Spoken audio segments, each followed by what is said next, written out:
ఇప్పుడు చెప్పు జగదాత్రి. ఇంకా కేదార్కి బాబాయ్ ఏమయ్యాడో తెలియదనే మమ్మల్ని అనుకోమంటావా? అయ్యో అక్క, మీకు ఎలా చెప్పాలో నాకు అర్థం కావట్లేదు. నిజంగా బాబాయ్ ఏమయ్యాడో నాకు తెలీదక్కా.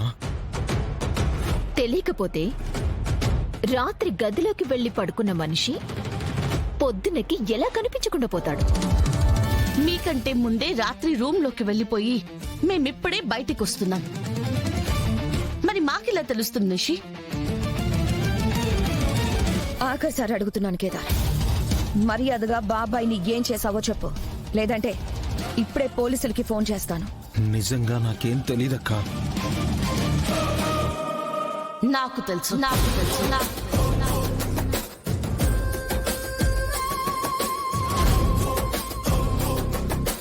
మావయ్య గారిని మేమేం చేయలేదు. ఆయన ఇంట్లో లేరంటే ఖచ్చితంగా తాతయ్య గారిని వెతుక్కుంటూ ఆదిత్యపురం మహల్కి వెళ్ళుంటారు. మహల్? రాజ్మహల్కి వెళ్ళారా? అసలు బాబాయ్కి అక్కడికి వెళ్లాల్సిన అవసరం ఏంటి? నిజంగా మావయ్య గారే కేదార్ వాళ్ళ అమ్మని చంపుంటే సాక్ష్యాల్ని నాశనం చేయడానికి వదినా. అవును, బాబాయ్ ఖచ్చితంగా తాతని కలవడానికే వెళ్లారు. రండక్క, కావాలంటే మీకు నిరూపిస్తాను. ఏంటి ఇదొక కొత్త నాటకమా? మాతో వస్తే అదే నిజమని మీకే అర్థమవుతుంది. పద కేదార్. నువ్వు పోలీసులకి ఫోన్ చేస్తానన్నావని తప్పించుకోవాలని చూస్తా ఉండారమ్మీ. అవునక్క, వెంటనే పోలీసులకు ఫోన్ చేద్దాం. బాబాయ్ అక్కడే ఉంటారని వాళ్ళు అంటున్నారు కదా, పద వెళ్ళి చూద్దాం. బాబాయ్ అక్కడ లేకపోతే అట్నుంచటే పోలీస్ స్టేషన్కి వెళ్దాం. పదండి.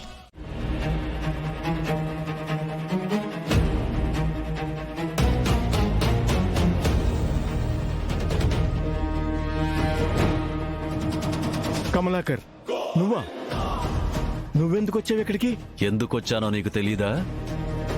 25 ఏళ్ల ముందు పారిపోయిన వాడివి ఇప్పుడు ఎందుకు తిరిగొచ్చావు? నిజాన్ని బతికించటానికి, న్యాయాన్ని గెలిపించడానికి. కాదు, నా ఇంటి పరువు తీయడానికి వచ్చావు.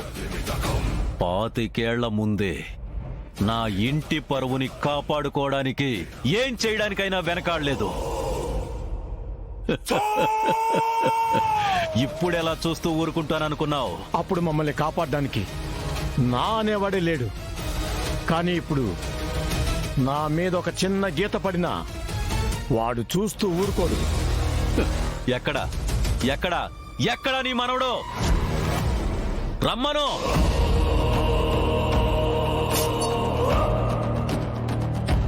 ఇప్పుడు నిన్ను చంపితే ఎవడ్రా దిక్కు? ఇప్పుడు నిన్ను నేను చంపబోతున్నాను. వచ్చి కాపాడమను.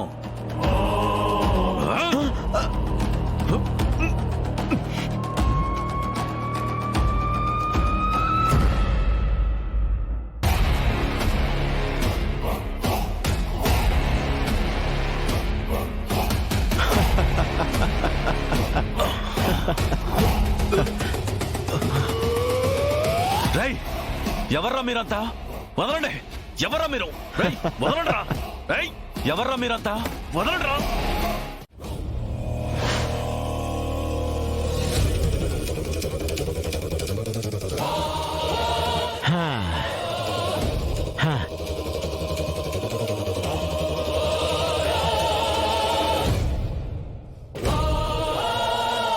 అబ్బబ్బబ్బా, పొద్దున్నుంచి మేనేజ్ చేయలేక చచ్చిపోయా. అమ్మో, బాయ్కి ఫోన్ చేస్తా.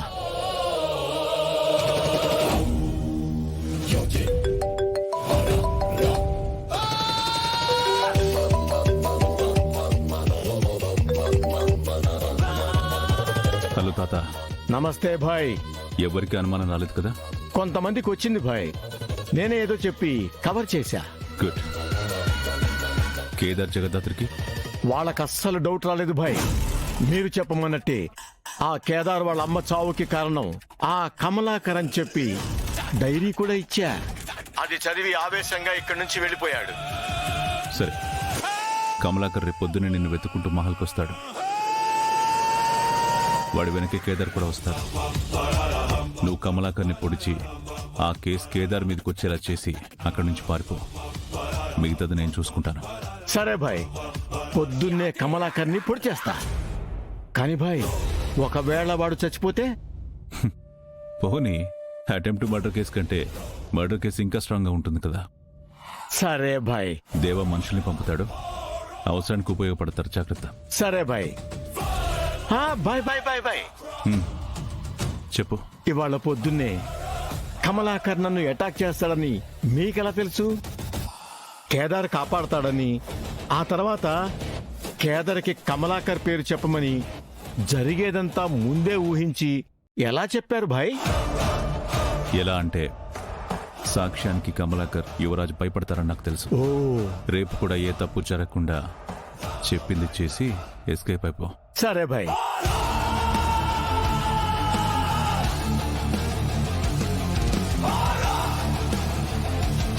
వావ్, ఏం ప్లాన్ చేసావు మినిస్టర్.